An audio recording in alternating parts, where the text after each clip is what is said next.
What's good? It's Extreme Caution here, and today I'm finna go on my official WWE Evolution predictions. I'm finna go over every match on the card, what I think of the build of each match, who I think the winners and losers are gonna be, of course, what I think could happen afterwards, what I think the potential stories can lead after Evolution. If you like daily wrestling content, make sure you like, comment, subscribe, because I upload daily wrestling videos. I'm gonna go ahead and jump straight into the predictions. The first match we're going to start off with is the 8-woman tag match between Raquel and Roxanne, the current women's tag team champions, Charlotte Flair, Alexa Bliss, Soruka Zara, and the Kabuki Warriors. Now, this match really doesn't make any sense at all. The only reason why this match is really happening is due to Liv Morgan injury, which I understand why they had to pivot. Now, the reason why I say this match doesn't make sense is mainly due to how they booked this match, because for whatever reason, I don't know why, for whatever reason, Triple H decided to have a qualifying match for Charlotte Flair and Alexa Bliss in order to be in this match.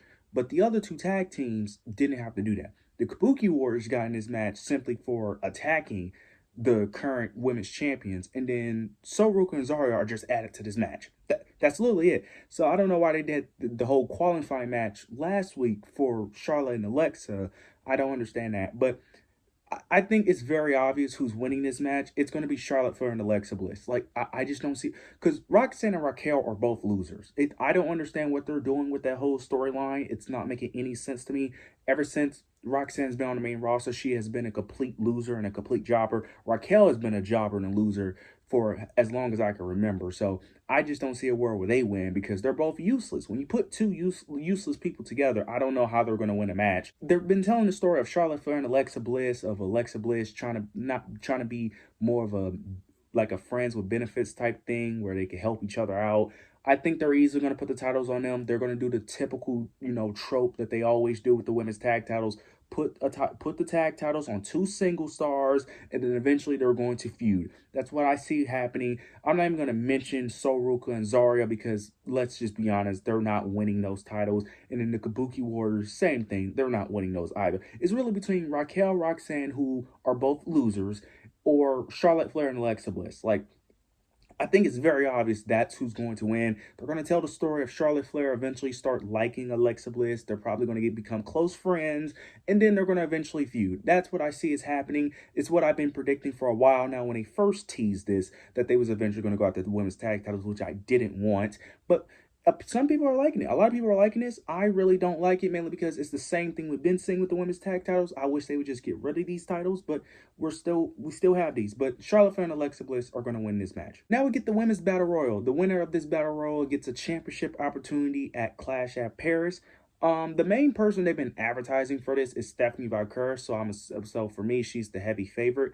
I'm actually going to go a different route. I think Bianca Belair is going to win this battle royal. I think Bianca Belair makes her return here and wins the battle royal. Now, that is a wild prediction because we don't know the status of her injury, but I think that she will make a return, but I'm not the most confident. It's really between her and Stephanie Valkyrie. Now, there are NXT participants going to be in this match as well, but I highly doubt anyone from NXT is going to win a title shot at Clash at Paris. I just don't see it.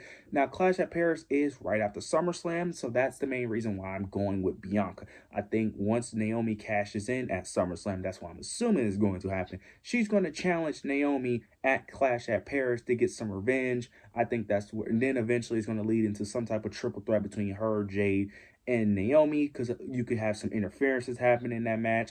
I'm thinking more long term here, but I could definitely see that happening, because I just don't see a world with Stephanie Valkyrie. Who would she pick? The only thing I can see is if she does win that match, she'll probably just pick Rhea Ripley or Io Sky, because I just don't see a world where she picks Io. Is it for a brand? I don't even know if it's for the brands or they get to choose and pick, but however they do it, I think Bianca Belair will be the winner of this battle royal. Now we get Tiffany Stratton versus Trish Stratus, which I don't care about this match. The story is basically Tiffany Stratton and Trish Stratus are good friends, and Tiffany picked her as her opponent. I don't care. This match, I really don't care. This is just a match just to elevate Tiffany Stratton.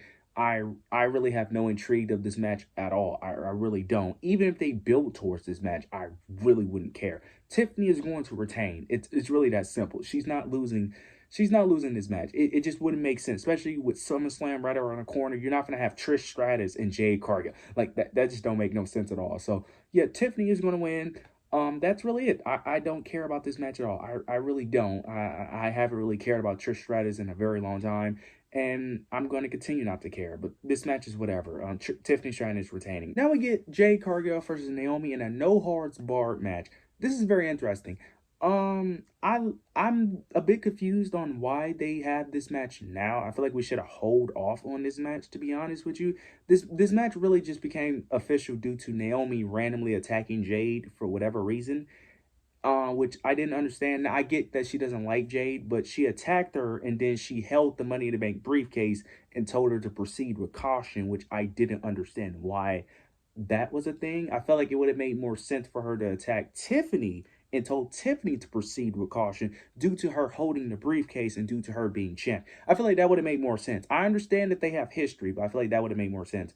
But they're having a match, no holds barred. I feel like it's very obvious Jade Cargill is going to win here. It just doesn't make sense for Naomi to win, even though I don't want Naomi to lose. It just makes more sense for Jade to win because she literally has a match, a title match at SummerSlam. Like, that's the next PLE. You're not gonna have your challenger for the world title lose before she. You're just not gonna have that happen. You're just not gonna have that happen. So I think Jade Cargill is gonna win. And plus, Money in the Bank holders typically lose a lot anyway before they actually cash in. So it wouldn't really hurt Naomi to lose this match because she has the Money in the Bank briefcase. So she could just. So that's gonna be her get out card right there. So if she lose, it doesn't make her look weak or anything because she has the Money in the Bank briefcase anyway that she could cash in at any time. So I think it only makes sense for Jade Cargill to win so she could continue to be booked strong, to look strong. So eventually when she faces Tiffany Stratton at SummerSlam, she doesn't lose any of her momentum. So I think Jade Cargill will pick up the victory here. Now we get one of the main matches that I'm actually excited for is Jacy Jayne versus Jordynne Grace. But this is also a match that I'm very fearful of because I'm actually fearing that they're actually going to have Jordynne Grace win this match because I know at Slammiversary it's a title versus title shot for the TNA Championship and the NXT Championship, which is very interesting. So if Jordynne Grace wins, she's going to Slammiversary and she could potentially become TNA champion and NXT champion, which I do not want. I am hoping that Shawn Michaels do not, or Triple H, whoever's booking this match, I hope that they are not planning on putting Jordynne Grace to win this belt just for her to win the TNA title so she could go between. Do not do that, please. Do not do that. Please do. But they might actually do that. They might actually do that because Trick Williams did win the TNA championship. So WWE may end up having him win the NXT, have someone from TNA. I get technically Jordynne Grace is a WWE star, but she's a former TNA person, so it's, you know what I'm saying? So they may end up having Jordynne Grace win. So I'm hoping that is not the case. Jordynne Grace does not need this championship. Now, I already assumed that Jacy Jayne was going to be a short champion anyway. I just thought that it was going to have Blake Monroe in this position. But please, we do not need Jordynne Grace winning this. I'm sorry, Jordynne Grace does not need it. She should be on the main roster. She should really be on it. She's not needed in NXT. I'm going with Jacy Jayne, but I am not confident just because of that Slammiversary, man. If there wasn't a title versus title match at Slammiversary, I would feel more confident in this match. But I'm hoping that Jacy Jayne wins this match because she needs to win this match. She is doing great work as champion right now, and that needs to continue until Blake Monroe is the one that takes off her, not Jordynne Grace. So I'm hoping that is the case, but I'm not very confident in that prediction. Now we get the best build towards Evolution, the best story in WWE, and hot take, the best story in all of wrestling, if I'm being honest. Becky Lynch versus Lyra Valkyria versus Bayley for the Women's Intercontinental Championship. This feud has been amazing. I am loving the story that they've been telling. Becky Lynch has been doing amazing work. Bayley as well. Lyra has been great in this. This has really elevated Lyra. Becky Lynch is arguably doing the best work of her career as a heel. This has been great. Now, this is very interesting because I can see all of these women winning. I can see Bayley winning, becoming Women's Intercontinental Champion. I can see Lyra getting her championship back. And I can see Becky Lynch retaining. I think what's going to happen here, I don't think Lyra is winning due to what happened on Raw with her taking both Bayley and Becky Lynch out. I don't see her winning it back yet. I think they're going to have Becky Lynch retain, which I think is the right choice. I think we should continue with her being this heel, her holding the title. I think what's going to happen is that Lyra and Bayley are going to get in each other's way. Because the story that they've been telling mainly is that Lyra and Bayley are bumping heads. They're not seeing eye to eye and they're starting to lose trust in each other. I think that's the story they're going to tell here, with them two getting in each other's way, and then Becky Lynch is going to capitalize off of that. So I think that's the story they're going to tell here, and I think Becky Lynch is going to retain here. I think you could easily do multiple series of triple threat matches, or you could do one-on-one matches between them, flip-flop between who gets a chance at Becky Lynch, eventually probably add a stipulation down the road. But I think Becky Lynch is the right choice here, and arguably this should be the main event of the show, but it won't due to the world title match. But this has been an amazing feud. I really love the story they've been telling here, but I think Becky Lynch will retain the Women's Intercontinental Championship. Now we get most likely what's going to be the main event: Rhea Ripley versus Io Sky for the World Heavyweight Championship. The story is similar to Trish Stratus and Tiffany Stratton, that Io Sky just chose Rhea Ripley, but it is a bit different due to them having actual history with each other. With Io Sky always beating Rhea Ripley has never been able to overcome Io Sky, and that's the story that they told her in the vignette package.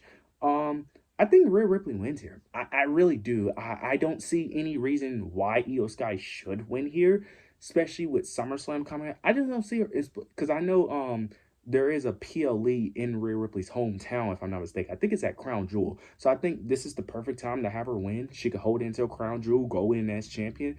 I just don't see a reason why Io Sky should win, especially with the way they're booking her. They're not doing anything with her, so I don't really understand why they even have the title on her.